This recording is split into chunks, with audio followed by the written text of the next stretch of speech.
Hello, graduates, Dr. Asanas and Laney, John Cochran, and members of the Board of Trustees, thank you. Thank you for all you do.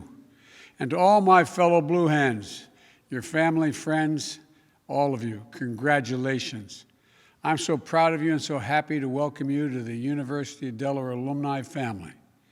For me and Jill, my sister, my brother, the whole family, we make no bones about the pride we have in the University of Delaware. Delaware didn't just educate us, it opened doors, it gave us a greater sense of life's possibilities.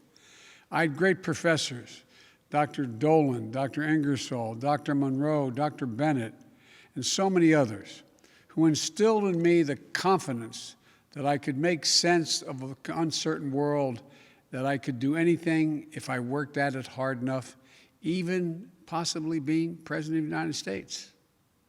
No graduating class gets to choose the world in which they graduate.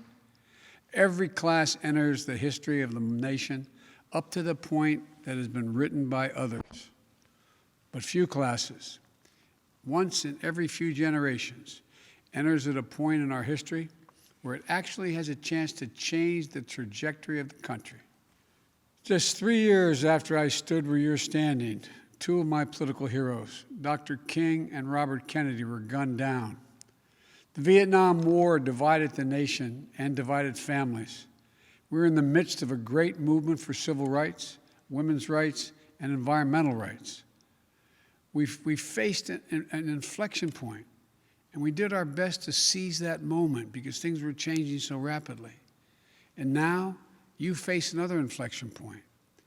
As we put this pandemic behind us, rebuild our economy, root out systemic racism, and tackle climate change, we're addressing the great crises of our time with a greater sense of purpose than ever before. And because of you, your generation, I've never been more optimistic about the future than I am today.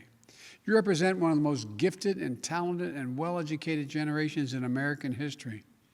And you're going to see more change in the next 10 years than we saw in the last 50 years. But it's going to be up to you. It's going to be up to you to translate that unprecedented change into a greater measure of happiness and prosperity for not only you and our nation, but for the world around you. And I know you will. The Irish poet Seamus Heaney once wrote, "History says, don't hope on this side of the grave.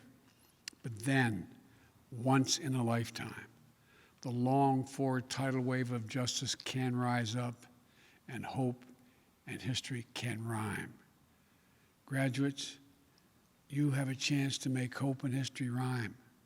So congratulations. Go out and do what you can. May God bless you and your families.